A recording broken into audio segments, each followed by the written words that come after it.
listening to Who's Tom and Dick, a weekly podcast with your hosts, Martin Weavers, fighting stage 4 lung cancer, and Patrick Mortimer, living with heart disease. Why not grab yourself a cup of coffee, sit back, and enjoy the chatter as we discuss and share information, talking about tough subjects, and offering help, support, and motivation with a positive mental attitude. Good morning, Martin. Here we are, Friday again.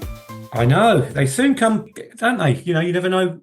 You think one day and think, oh my God, it's podcast day. And I've learned so much in the last year about subjects I didn't know anything about, including my own, to be honest with you. Yeah. But, it's helped me, really. Yeah. Well, as I said, we've had a wide variety, too many to name right now, but we've got someone who's got an illness very similar to me today, haven't we? We have a guy I met during my racing career, racing in the minis years ago, 10, 12 years ago now. He's a very tall man and he raced a small mini. And, it always amazed me how he got in. But Pete Diamant. Pete has joined us today and telling us all about his story with regards to renal cancer. Ah, good. Yep. So today we've got a friend of mine who we met 10, 12 years ago on the mini circuit in racing.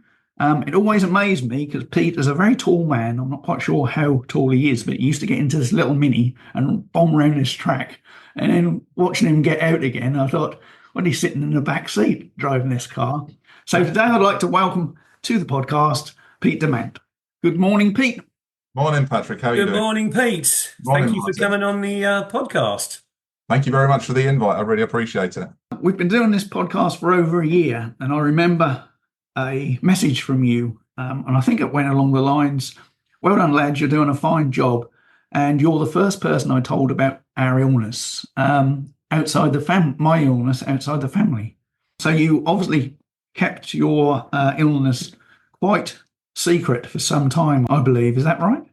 Yeah, it's one of those things that you're not sure quite how to approach it, if I'm honest with you, because, and I've listened to your podcast a few times, and Martin, your story resonated quite a lot, particularly in how you were told, let's say, the lack of empathy and everything else. So I was probably in a bit of shock at the time after being told. And it was a period of time until I actually felt comfortable talking about it. And I wouldn't necessarily say there was a level of shame or anything similar, but it was quite a difficult time just to absorb everything I was being told, and really looking at what the future held or potentially didn't hold.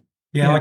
I kept mine from the public for quite a while. I think, Martin, I mean, particularly on a personal level, through my life, I've probably done things in opposite to a lot of people. So, my wife and I have had children much later in life, and I've got 1-year-old twins, a 3-year-old and a 9-year-old. And if I look at the comments that I get made today, I'm often mistaken for a grandparent as opposed to the parent. But then that's just life, Patrick's right. 12 years ago, I think it was 12, 13 years ago, we were racing, Patrick. Yeah. And by the way, that was still the most comfortable car I've ever driven in my life because it was like a glove. But I feel I've done so many things with my life, and I'm kind of not done with it yet. I've still got lots to do. After diagnosis, I probably need to give some context, really. So I was diagnosed with stage 4 kidney cancer back in April 21. And my journey started a few weeks before that, actually.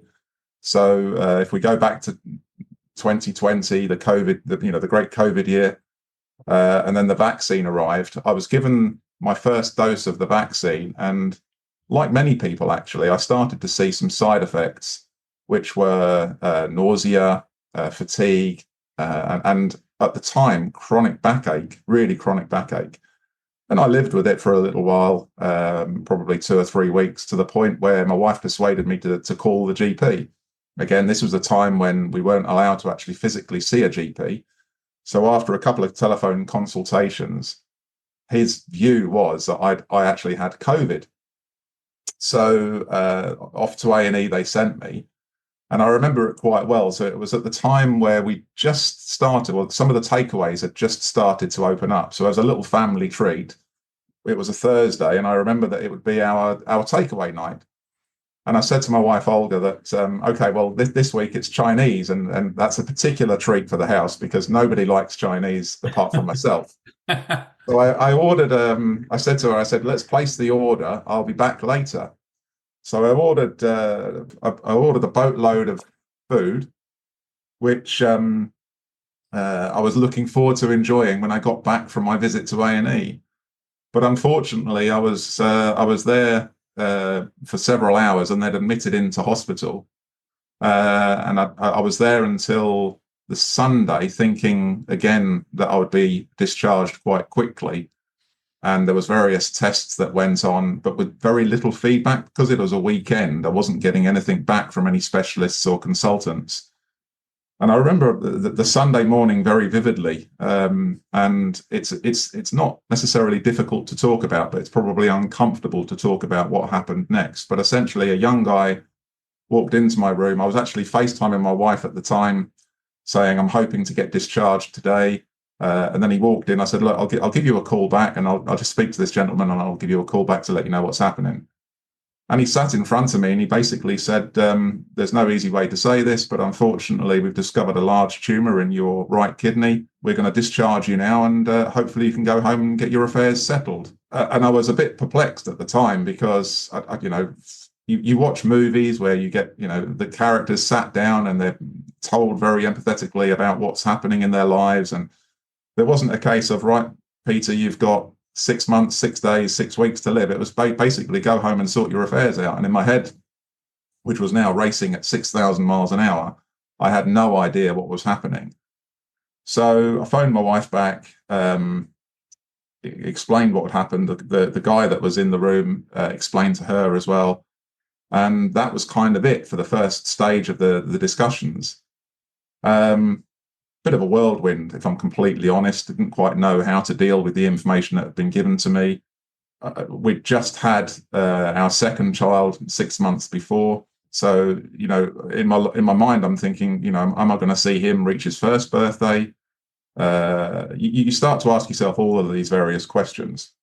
Cut to 4 weeks later, I'm sat in front of a consultant called Grant Stewart at Adam Brooks Hospital, who happens to be one of the most renowned kidney specialists in the country.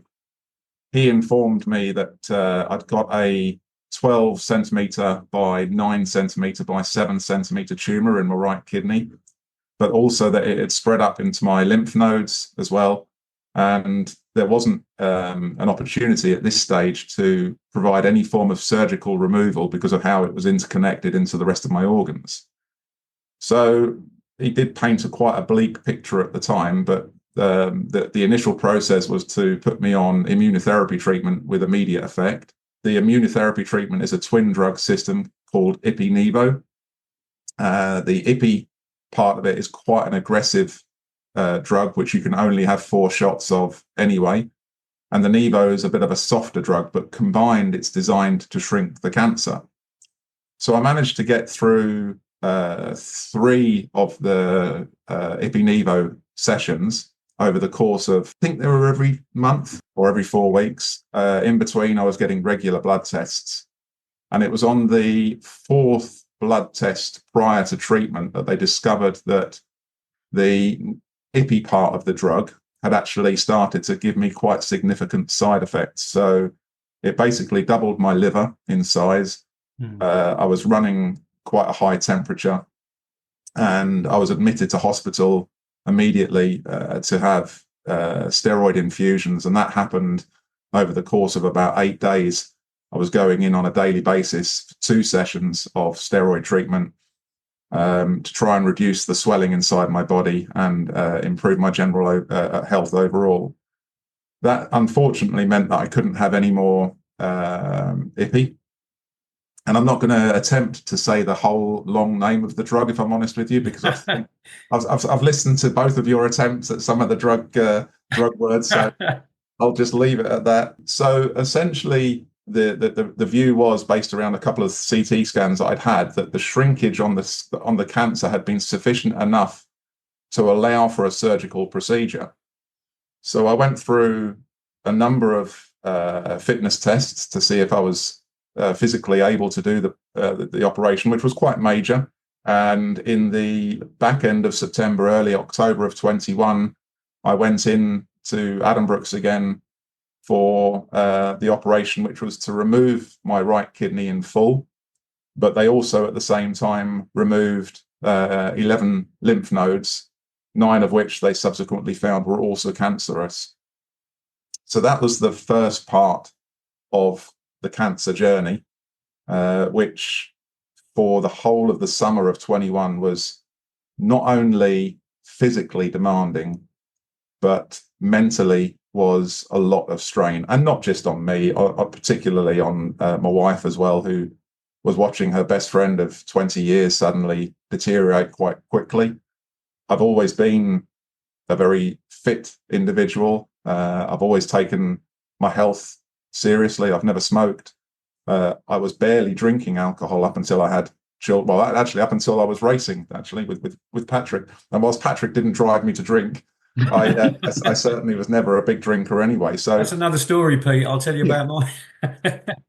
So I think my health definitely helped me, both in terms of the preparation for surgery, but post-surgery recovery as well. So they basically cut me from my left rib cage down to my right hip. Wow. And the discussions initially were more about, being comfortable about walking. I remember the days after surgery, and actually the post-recovery was quite tricky.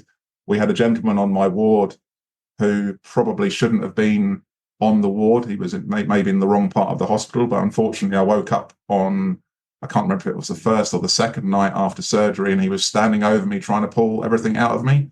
Okay. Telling me that we were going to escape together. Bearing in mind we were on the 4th floor, and at the time I couldn't actually get out of bed. I couldn't walk. It was quite traumatic, if I'm honest with you. And that went on for 2 or 3 nights before they put some security into the ward. But I think more so physically in the initial stage, it was quite a challenge to overcome the operation. And I remember I was given a target of being discharged within 2 weeks. But I think I managed the operation from memory was a Tuesday or something similar. And by Sunday morning, I'd managed to go 2 flights of stairs, and I got discharged on the Sunday afternoon on the agreement that I would take it easy at home. And that's really the first part of the cancer journey. Why did they give you immunotherapy and not chemotherapy, or don't you know? So as I understand it, chemotherapy doesn't work on the kidneys. Right. Yeah, because I have chemotherapy on my lymph node, which has come back again. Right. So, but I will have immunotherapy just after, because that repairs the body more. How did you feel on the immunotherapy? I mean, I feel when I have my chemotherapy, I feel not the feelings of drunk, but it's very lightheaded, dizzy. How do you feel on yours? Yeah, very much the same, Martin. So, I mean, it can go 2 ways. And a good friend of mine, Steve, he laughs because there have been times where I've been in for treatment. And in fact, after one particular treatment, I went in my sports gear. I came from treatment and went straight to a circuit session that we do together. Oh, yeah. And he did say at the time I was a bit like Superman, because I was going at 100 miles an hour. And generally I've physically reacted quite well to immunotherapy, but probably in the last 6 or 8 months or so, I have suffered from, yeah, you're right. It's a kind of a lightheadedness, a bit of a dizziness. Fatigue has been something in the last 6 months, particularly, has been a very difficult part of my life that I've had to deal with. I've increased my iron intake quite considerably to try and offset it, because my iron levels are, well, but essentially I'm anemic as well. One of the things which I'll come on to in a second, because I had a secondary cancer diagnosis at Christmas, which as a result of, I tried to make some lifestyle changes as well, which included reduction in processed foods, stop eating meat, reduction in sugar intake. I don't take sugar anyway, but think I am a bit of a chocoholic, so things in moderation. But I've tried to make some lifestyle changes to offset the fatigue. But again, I'm 55 years old, Martin, and the lifestyle that I've got with 4 young children is also definitely a contributory factor anyway. So that's just life in general. Everything you're saying is mirroring, except for the different, diagnosis that yours is kidney and mine is lung. But it's just amazing. And I've done the same with sugar. I was over 2.5 stone heavier, and it was just for comfort eating and things like that at night times. The frustrating thing for the last 6 months, particularly because the fatigue has been quite significant, and as a result of it, I've not been doing my circuits classes. And one of the things that the circuits do or has done historically for me, and this was even before diagnosis, any form of physical exercise, whether it had been playing football or the racing, it helped me mentally. Mm-hmm. And I think particularly in the last 6 months, by not doing the physical exercise, that's had a big impact on my mental health for sure. I walk every day. I walk the children to school. We don't drive them to school, which there and back is probably a mile. Which is twice a day. So, I'm still physically active, but not to the heavy, the heavy lifting or the heavy running that I was doing prior to the sort of 6 months ago. And, occasionally I'll try and get out for a run. My 9-year-old, 8-year-old as he was then, we did the Race for Life at Cambridge together, which was actually getting a bit emotional just thinking about it, actually, which was an amazing thing to do with my son most of all. But the achievement and him running with me was just the most fantastic thing I've done with him, if I'm honest. Priceless, isn't it? 100%. Yeah. What was you going to say, Pat? I was going on about this fuzzy head. We've been discussing this recently, haven't we? Mm-hmm. And I'm not quite so sure that some of the feelings that you get are due to the tablets rather than the illness itself. We've got completely different illnesses, and I suffer from this fuzzy head, right, lightheadedness, and slightly balance issues. I'm convinced that that's tablets in my case. Yeah, we're both shaking our head and nodding our heads there, Pete, aren't we? Yeah, so, absolutely. And I've got no medical evidence to say one way or another. I mean, I've tried to put it down to a number of things. I mean, Patrick, at the start there, you mentioned my height. I'm 6'10". I potentially thought about the fact that it could be height related and a circulation issue with the blood going around the system, or the medication that I receive every month. Is that having an impact? Or, general old age kicking in? I don't know. It's that's a question mark I've been asking myself a few times recently. Yeah, well, I've never really put any of my sort of feelings down to the tablets. I've always assumed that's just part of the illness.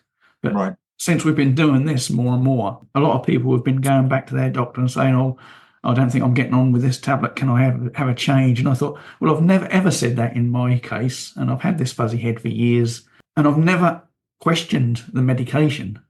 I've always thought, well, that's part of the illness. Yeah. So this all started when, Pete? What was the date of your diagnosis? So my diagnosis was the 11th of April, 2021.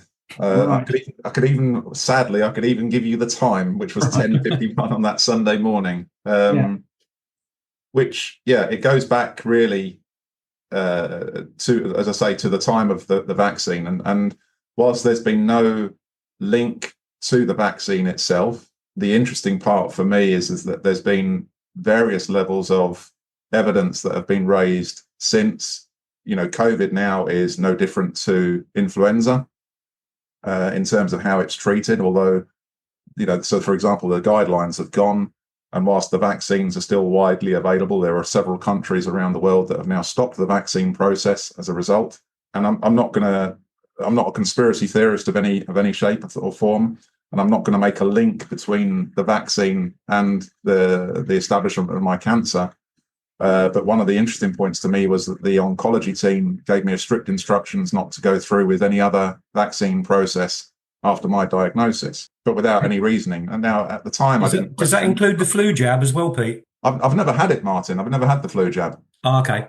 Which is interesting because I've had numerous bouts of pneumonia, And I know the two are not linked, but they're very closely related. But I just think that there's definitely a can of worms to be looked at and potentially opened by looking at some links. And I've looked at the statistics of the rise in cancer discovery post-COVID, and the statistics are quite an interesting read, let's just say. And there's a gentleman I follow on social media called Dr. John Campbell, who is unearthing some incredibly interesting information, not just domestically for the UK, but worldwide as well. And he is a very renowned cancer specialist and was part of the team involved in the design of the drug, of the immunotherapy system anyway. So I've been quite keen to understand his thoughts and findings, which he does a daily vlog on YouTube. He has, I think, something like 4.5 million followers now on YouTube, which is a very wide audience. And the facts that he's raising and has raised so far have got up to quite high levels within government. I don't believe there's ever going to be any evidence between the cancer discovery or the COVID vaccine. And I wouldn't necessarily go hunting for that information anyway. How long was it between your first COVID jab and your diagnosis? Just under 4 weeks, Patrick. Right. Okay. I don't think, going back to what you've just said, Pete, that the government will never ever admit that there's any link to all this with COVID. But it's funny that I got COVID in the January, and then in the February I was diagnosed with the cancer. Now, my wife said I had it before then, which I probably did, and I never really had any symptoms apart from running around a football field because I was a football referee like you. I was very active, very fit, and I started coughing, and I couldn't stop coughing, and it was really wheezy chest, and that's when I got diagnosed with it all. Yeah, and I think, I'm not necessarily looking for any of the drug companies to put their hand up and say, oh, do you know what, there is a link? And I would never expect that to happen, because it doesn't change my story. It doesn't change my trajectory. If you look at how our bodies are made up of, the various cells, we're all carrying around cancerous cells, but it's how they react and how they start to develop. And when one group overtakes the other, the cancer develops. Now, if I look at the speed with which cancer could grow and the size of my tumor, technically it could grow to that speed. And there is something called turbo cancer, which I know Dr. John Campbell has started to look at as well. I don't know enough about it at this stage because there is still a lack of evidence. But it could definitely grow within the time frame of me having my vaccine to when it was discovered. But the reality is probably that it was there before. Like you, Martin, didn't have or show any symptoms apart from a backache that started to appear after my vaccine, which I know a lot of people had. Yeah.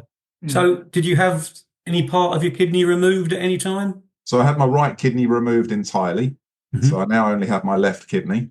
And as I said, 11 lymph nodes were removed at the same time. The physical recovery, I would say, took probably 6 to 8 months before I could properly move as I used to move.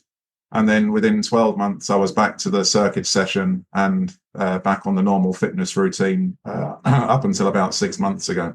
Yeah.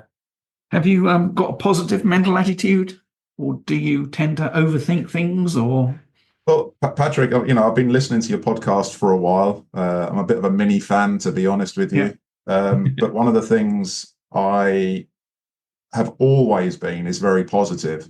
Yeah. And I would say probably up to about 6 months ago, on a day-to-day basis, I would still try and remain positive. The secondary diagnosis I received at Christmas came so out of the blue, and that probably had a bigger impact on me mentally than my primary diagnosis. And I say that because I've remained on immunotherapy every 28 days. I have a CT scan every 12 weeks. I have my bloods done every 28 days. So for me, by being on immunotherapy, and because I'd continued to live with the cancer, so essentially after the operation, I'm classed as living with cancer. So there's still cancer in my body, but the immunotherapy is keeping it stable and pegged back. It wasn't up until Christmas, it wasn't growing. And then as normal, pre-Christmas, I'd been in for my CT scan.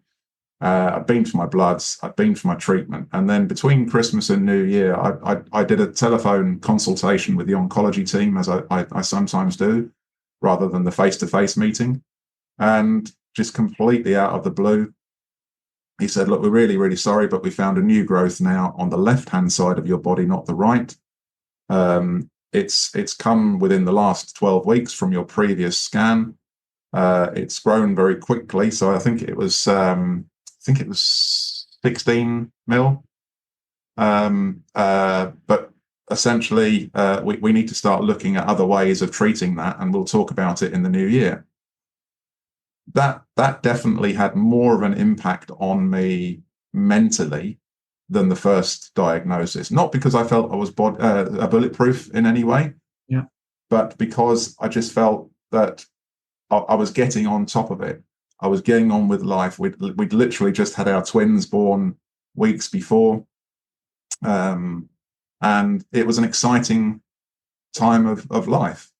But getting that secondary body blow was exactly that. It really knocked me for six. And then I started to question, well, okay, if this is going to be what I'm going to be facing every sort of 12, 18 months, how am I going to cope with that? How do I explain to the children that in 12 or 18 months, this may not be a conversation about, I'm going to go back into hospital. This may be a totally different conversation. And that's not one that you ever want to have with your children. No. Particularly not when they're so young. So I think positive attitude, Patrick, is something, like I say, I've always had, but it does make it a little bit harder with each individual body blow. And I've described this recently to my wife on how I feel. And I think and Martin, you may or may not resonate with this, but some of the listeners possibly could. On a day-to-day basis, I feel like somebody has their hands around my neck, and some days they're squeezing, some days they give me a bit of breathing space, but those hands every single day are around my neck, every single day without fail. And that's something I wake up to and think about on a daily basis. Yeah, that's the only difference, I think, that the whole of conversation we've had with me. I don't actually feel as if I'm ill, and I wake up every morning and just think what I'm going to do tomorrow. I'm lucky that I've never had those things. My wife, however, has probably had exactly the symptoms you've said, and I think she probably suffers more than me. My wife, how does your wife? Yeah, but bizarrely, I actually re-listened to the episode yesterday of where your wives were giving their views and points of discussion, and actually, I feel for my wife on many levels because of what she's had to witness, what she's had to go through. She was incredibly supportive, both emotionally and physically, all the way through the process. Probably one of the things that I omitted there was 2 additional lengthy stays in hospital. In my remaining kidney, I've got kidney stones, which on one occasion I was blue lighted to Hinchinbrook Hospital through the pain. And then on another occasion, close to, I think it was Christmas 21, not long after the operation, I remember being at home. Although the heating was on, I remember feeling ridiculously cold, to the point I laid on the sofa with about 2 layers of clothes and 3 blankets, a hat and some gloves, and was still literally shaking with the cold. And eventually my wife phoned the specialist nurse at Addenbrooke's, who immediately called for an ambulance, and it turned out that I had sepsis. So I was taken straight away into Addenbrooke's and put onto IV and started for immediate treatment for the sepsis. Whilst at Addenbrooke's, I managed to also get pneumonia. I then also got COVID. So that was another 3-week stay at Addenbrooke's, which thankfully I was out in time for Christmas. But she recognised very quickly the severity of how I was feeling and dealt with it. But this is not something that you ever expect your partner to have to manage or go through. No, you're right.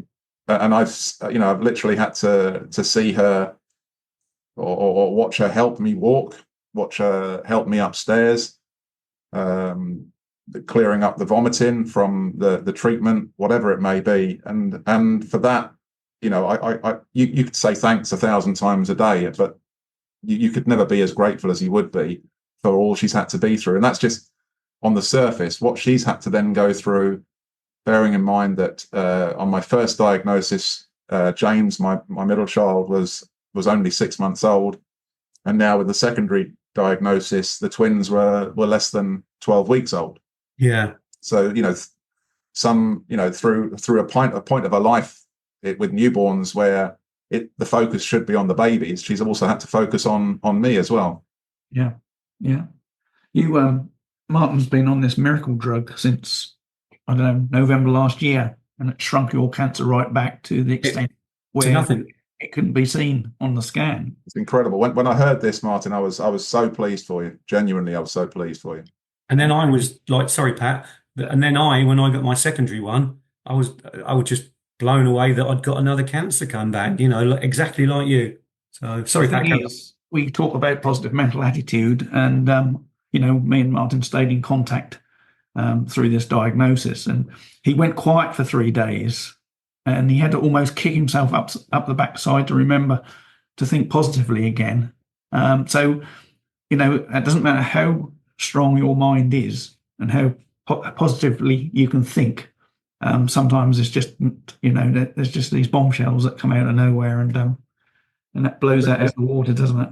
There's a great book called The Chimp Paradox. I don't know if you've ever read it before, but be careful of the wolf you feed is a line in that book, which really does resonate, because the way the mind works is that in the world of yin and yang, there will always be a bit of balance, and you can be put off balance quite easily by whatever news is delivered to you, and it's down to your positive mental attitude and how you deal with it, but also how you absorb the information that you're provided. I mean, I'm under no illusion that the cancer is tough, without a shadow of a doubt, and the journey that I've been on personally has been physically and mentally exhausting. Yeah. But I'm still here. And a very close friend of mine who was diagnosed in May of 22 is no longer here. He had stage 4 gastric cancer. And, the speed with which his journey started and finished is a constant reminder to me that I am still here. And I'm very, very thankful that where I'm geographically located allows me access to Adam Brooks and the specialist team that's there, and under the care of Brent O'Carrigan, who's my chief oncologist. I feel incredibly, incredibly lucky to be in the position that I am. Yeah, I've got a really good oncologist, and he came on one of the episodes of the podcast, and he simplifies everything for me. This latest one, when he said, well, we had your lung like a lovely green lawn, he said, but suddenly a little weed has popped up. He said, so we'll try and get rid of that, and which was the lymph node, obviously. So he simplifies everything. And do you lose your taste with anything? Yes and no. So again, one of the peculiarities, and it's only in the last 2 or 3 months, is I've really started to suffer from nausea, but particularly between around about 4 p.m. and 8 p.m. So the time of the day where you really want to have a nice dinner. And I'm a keen cook as well. I really enjoy cooking, but preparing food for the family of an evening does really turn my stomach. Yeah. That's the one peculiarity I've had. Loss of smell. I get like a burning smell in my nostril. Right. And loss of taste. Not so much, but certain foods. Like, for example, even things like coffee, which my two vices in life are coffee and chocolate. And I've noticed I kind of make my coffee stronger to taste the coffee as opposed to a week ago. So my taste buds have definitely changed. and not for the better. But I would say probably the burning smell of my nostrils is something I get on a day-to-day basis. So where are you now, Pete, in your treatment and health? The treatment continues, Patrick. So Yeah. typically with immunotherapy, they offer you immunotherapy for 2 years. So that's what I was offered right at the start of my first diagnosis, and I've continued with Nivo every 4 weeks or every 28 days. For the secondary diagnosis, they wanted to start immediate radiotherapy. And my view at the time was understanding how the NHS system works. The funding, you've essentially got a three-strike opportunity is how it was explained to me. And Nivo was working. I've had the surgery. So for me, I wanted to try and keep anything possible up my sleeve. So in discussion with the oncology team, I asked if we could postpone radiotherapy for treatment on the secondary diagnosis and the secondary cancer until such time as the changes I was going to make in my lifestyle would make a difference. Just give me 3 months to see if it has any impact. And lo and behold, the new growth on the left-hand side had shrunk from the December scan to the March scan. Likewise, it had shrunk from March to June and June to September.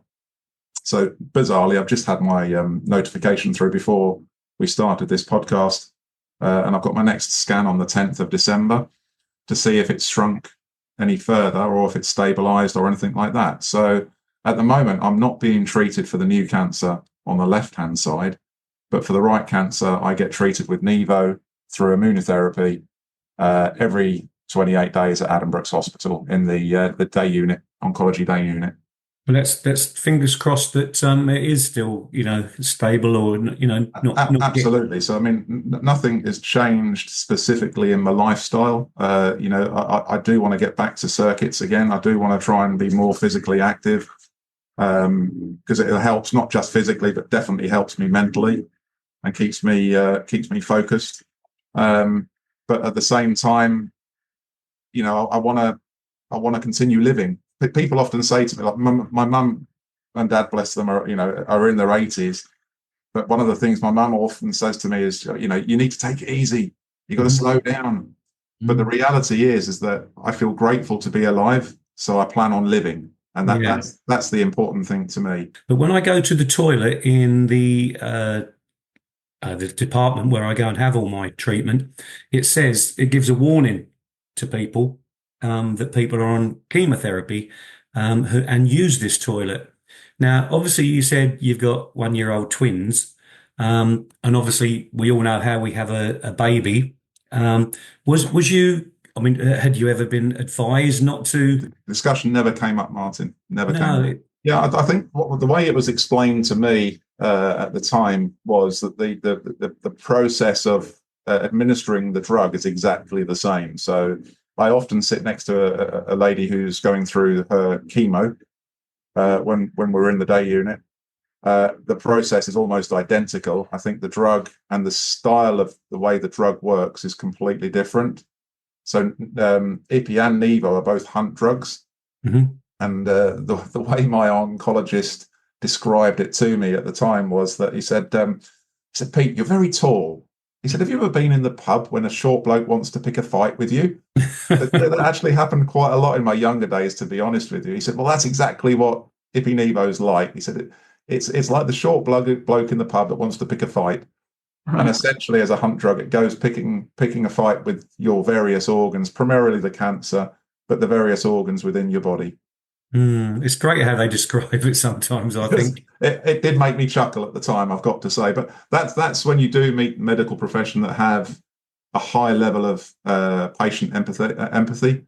Yeah. And unfortunately, the gentleman who delivered my initial diagnosis message had zero empathy. I don't think he'd been trained correctly. And the way he told me, it was as if, he was telling me that I needed to nip to the shops to get a loaf of bread. There was just nothing in it at all. That was exactly the same as me. And he didn't even wait till I got out of the room before he got on the telephone to talk to somebody. I thought, have a little bit of, sympathy here, mate. You Yeah, just told me I've got stage 4 cancer. And then, absolutely. hello, can you send in some, we're mirrored there. We're definitely mirrored in our sort of journeys and things like that. When I read your little brief note about your story, Pete, that was almost as if I was reading Martin's note. And you said to me when we come on this morning, didn't you? You said, this is the closest person to experience what I've experienced that I'm going to meet today. Yeah, So I I did. thought that's brilliant bringing you two guys together, because you've been through almost the same sort of scenario from diagnosis to today.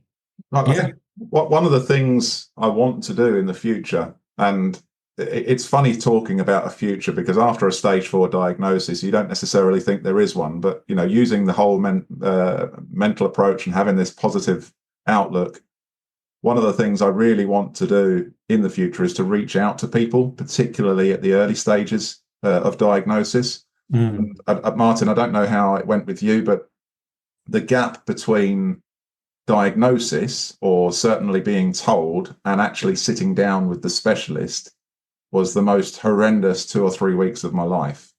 So essentially what was explained to me was that after the discovery, the case would go to the MDT, the multidisciplinary team, where different levels of specialists get together on a weekly basis to discuss the case and the best course of action to take to help the patient. Because of the timing of my discovery, I wouldn't be discussed until 10 days later. And then the job of the MDT is to meet 1 week after the initial discussion to come with their findings and recommendations. And then 1 week after that, they would approach me with what they're going to do. So the time frame where there's literally no information, no contact, no discussions between that initial discussion or discovery and when you're actually sat in front of the specialist is very tough. I'm a member of a couple of groups on Facebook to do with kidney cancer, and whenever I see anybody at the start of the journey, I immediately PM them. I offer my details. I give a bit of background on who I am, my journey that I've been through so far, just to try and give some, not comfort, if I'm honest, because I don't think you can comfort anybody in that situation because everybody has their own personal story, but at least give them some guidelines as to what to expect in the coming days and weeks. And I think that's where there is a big disjoint in the system, particularly within the UK, between being told that somebody has got the cancer and actually being sat in front of a specialist to discuss what next. Yeah. I had exactly the same. I was obviously diagnosed by this person who had no empathy whatsoever. I think me and my wife probably, well, we don't cry, and it didn't cry before, but I think we cried more and more in those 2 weeks before because it was the unknown. We didn't know what was going to happen. But as soon as I met Dr. Patson, who's my oncologist, he seemed to put me at ease more. He explained everything so clearly, and he has done throughout. And I just thank him, all the time for everything he's done for me. But that, as soon as I met him, then my journey seemed to go, quite well. And he explained everything, the liver getting big. And then the other thing, I'd changed my tablet again, and my heart started to race more. No, till the light slowed right down. Because people, like Pat said when he talked a couple of weeks ago, like an athlete, because their heart rate is very, very slow, and mine was really, really low. But as I said, the journey then after that, I feel so at ease with him. I don't know about you with your oncologist, but I think he's great. Yeah, I elect to do more telephone oncology meetings than face to face. Yeah. So I think I probably, in a 12-month period so far, I would normally do 4 face-to-face and the remainder would be by telephone. Mm. And the telephone ones are not always with the main oncology specialist that I've dealt with from the start. It could be anybody from within the team. And I would say 99% of the time, they're very good. But in any walk of life, there is always somebody that perhaps hasn't got the level of empathy or the way of delivering a message, whether it be in the hospitality industry or in the medical profession or even in any kind of corporate world. There is always somebody that has a difficulty in how they communicate with others. But by and large, I could not fault the care that I've had from the outset. It's been outstanding. And I genuinely feel privileged to be in the position of the level of care I've had, but also geographically with the level of support I've had from Adam Brooks Hospital as well. Yeah. So obviously you're on tablets daily. I mean, I take about 30. I don't have any daily medication at all. The only Really? Yeah. Wow. Again, I chose to try and stick just with the immunotherapy and nothing else at this stage. And so far, I've managed to physically deal with both the treatment, but also the cancer to that level. But I am taking a boatload of supplements on a daily basis, particularly based around the iron and my iron deficiency to try and improve those levels. I'm also taking magnesium as a supplement. But that was another thing, Martin, and yourself, Patrick. I don't know if it's anything with regards to the medication that we have, but I do suffer from insomnia as well. It was something I suffered with extensively prior to diagnosis and treatment, but more so in the last, again, 6 or 12 months, the insomnia has been quite significant. And by and large, I'm surviving on sort of 3 to 4 hours sleep a night, and not particularly good sleep either. But insomnia is something I can relatively manage just by some tips I've had over the years. Yeah, that might be handy to know, because I feel I'm exactly the same again. As I say, I'm just flabbergasted how similar we are. But I tend to go to bed 1 o'clock, 2 o'clock in the morning, so I feel tired. And then I set my alarm for 9 o'clock. So, because I always say to Patrick, don't bother ringing before 9 o'clock. But I find I do get some sleep then, but it's not always quality, because the age I am, I'm a little bit older than you. I have to keep getting up for having a wee. that kicks in at my age too, don't you worry. Oh, okay. But no, I took part in a sleep study for a program that was actually shown on Channel 5. It was a BBC documentary shown on Channel 5 about 5 or 6 years ago. And the professor who led the study was looking at my sleep patterns, and we went through a couple of processes to try and improve my sleep. Now, they linked it to a trauma that happened in the back end of the 1990s, early 2000s. But essentially, his recommendation was to go to bed late, but don't go to sleep when you go to bed. Lay in bed with your eyes as wide open as possible, and when you felt that you were about to drop off to sleep, rub your eyes and wake yourself up. So everything that you would typically think about was completely the opposite as to what you had to actually do. And it worked. But I guess it's a bit like going to the gym. You have to keep on exercising. You have to keep on practicing the same recommendation and the same process. So you kind of fall off the horse a little bit, and I just need to get back on the horse. Going back to the cancer, I can't remember who it was we were speaking to, but the stages 1, 2, 3, and 4, we come from an era, or I do, and you're not far behind me, about 7 years, of stage 4 terminal cancer being the last leg of the journey. But we've been told from professionals that this system is so out of date now. Yeah, correct. Because there's so many drugs and so many changes in the cancer trip that there should probably be stages 1 to 10 now, and stage 4 isn't necessarily as critical as it once was. Yeah, on that, Patrick, I mean, when I was told stage 4, I come from an era where stage 4, that was it, a done deal. And this is why in my head I was so troubled at the early stage of the diagnosis, because I didn't quite understand whether I had 6 days, 6 weeks, or 6 years to live. And that's the the ultimate question that you want to start asking yourself, because I'm a very solution-driven individual, and in my head it was like, well, if I've got 6 years, I'll work backwards, and these are all the things I'm going to do. But the reality is exactly what you've just said. So, I mean, one of the reasons I actually went mini racing back in the day was I was inspired by another friend of mine, probably my closest friend, who we did lose to cancer, who was diagnosed stage 4. And I actually used to race with his name down the side of my car. Yeah. But he was stage 4, and he well, although he was very, very late diagnosed, I think had it been 10 years later, with the level of medication and specialist information available today, I don't think we would have lost him. But yeah, stage 4 today is completely different to stage 4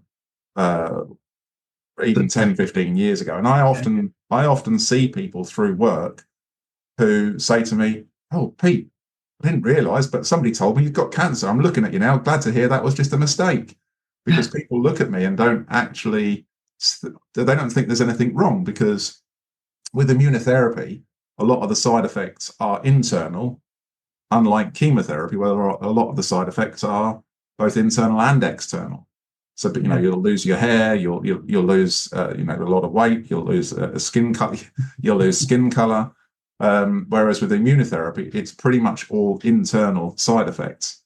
So a lot of people have seen me or met me since my diagnosis and since I started treatment, and don't actually believe. In fact, there was one guy who genuinely didn't believe that I was suffering from cancer. And in the end, I just showed him we have a MyChart app, which is used for Cambridgeshire Health Authority. And I said, "Look, there you go. There's the letter of my diagnosis. If that's the evidence," because he was insistent that I didn't have cancer. As bizarre as that sounds, as if you would make a story up like that. I know exactly the same feeling, because that happens to me. People look at me and they say, I know I might look a bit pale today, but it's the lighting. Not all illnesses, are seen to people. One final question. The same thing happened to you as happened to Martin. You had this 2-week period between diagnosis and actually a sit down with a experienced oncologist. Were you tempted, or did you go onto Google? I was going to ask that question and I forgot. I think I, like all of the population, would want to try and do some homework into your condition. And it ranged from that I was already dead, to I was going to survive for up to 5 years. Right. I had 6 months. That's what I read. It's well, I mean, I was told in the September of 21 that I only had until Christmas of 21, and that's probably one of the hardest, because that was also by telephone, and that's probably one of the hardest phone calls I took. But the way I look at it now is that although I'm not in a position where I just take every day as it comes, I do live for the now. I've made some changes this year, which does involve a midlife crisis sports car. But I've made some changes this year where I've also focused on enjoying life as well, and just doing things which probably on the surface would look very selfish, but I absolutely intend on living, because like everybody, we don't quite know when we're here to check out, and it is just one journey. So I want to make the most of it. Are you religious? I'm not a religious person, Patrick. No, I've asked myself a lot of questions about a religion over the last 2 or 3 years since my diagnosis, and then more so when I've lost more friends or people close to me who've either succumbed to this disease or any health affliction for that matter. And I've just asked myself too many searching questions as to where religion sits with all of that. So unfortunately not. No, I'm not. No. Okay, Pete, well, thank you very much. Thank you, gentlemen. I really appreciate the opportunity, and excellent. Good stuff. Thank you very much, Pete. Much appreciated. Good to see you. Thanks very much. Thank you. What a nice guy. Yeah, he was one of the best in the challenge. He's a really nice guy. It always amazed me when he got out that mini, because, as he said, just 6 foot plus. Keep on about that. And when you saw him drive past, there was no one in the driver's seat, but he was almost sitting at the back. That's brilliant. I'd love to see footage of you two crashing on that bend. Yeah, I'll have to see if I can dig that up for you. Yeah, that'd be good. Another really, really interesting episode, and I think that's more so because he's so much in line with your travels. There's so many similarities, isn't there? Yeah, it's unbelievable, but just a different treatment with immunotherapy for him and chemotherapy for me. Yeah. No, that was a fantastic chat with him, and thanks very much, Pete, for agreeing to do that with us. Yeah. Okay. Well, you look after yourself. I will. Well, take care, everybody. I hope you enjoyed that one. We'll see you again, same place, same time, next week. See you next week, everybody. Bye. Thanks, guys. Bye. Bye. You've been listening to the Who's Tom and Dick podcast with your hosts, Martin Weavers and Patrick Mortimer. If you enjoyed this episode, please subscribe to the show on Apple, Spotify, or your favorite streaming platform. New episodes are available every Friday. Thanks for tuning in.